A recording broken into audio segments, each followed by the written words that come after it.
Kung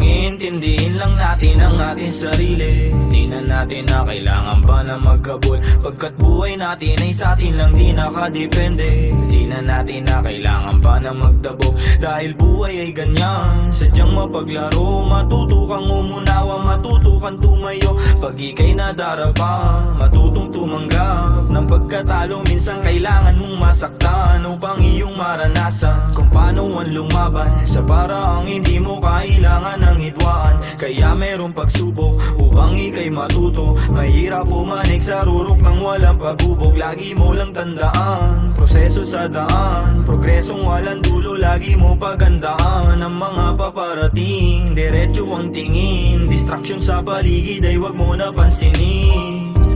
Wag mong iwanan ang iyong sarili, manindigan ka sa'yo. Mga bagay wag isisi, ikaw lang din ang lumikha.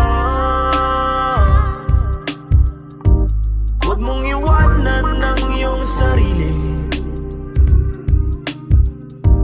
manindigan ka sa'yo. Mga bagay wag isisi,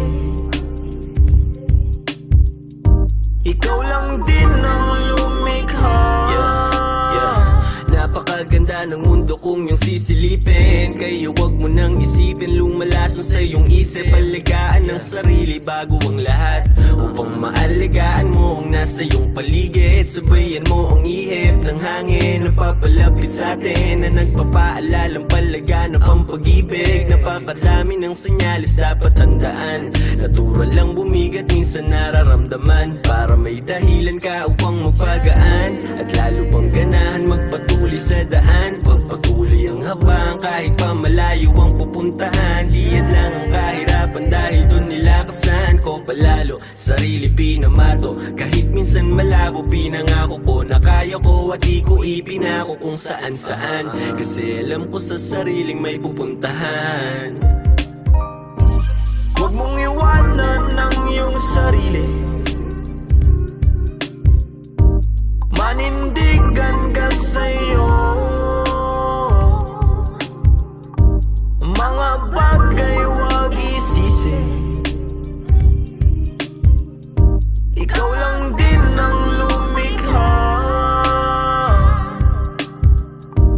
Huwag mong iwanan ang iyong sarili,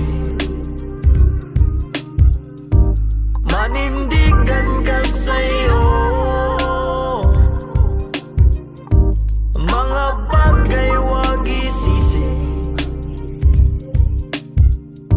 ikaw lang din ang lumikha.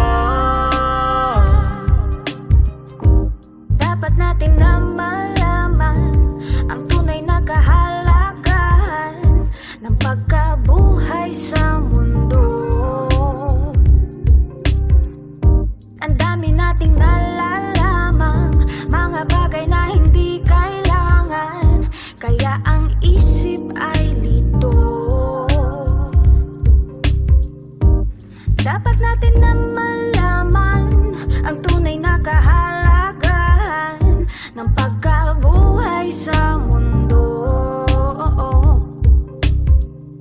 Ang dami nating nalalamang mga bagay na hindi kailangan, kaya ang isip ay lito.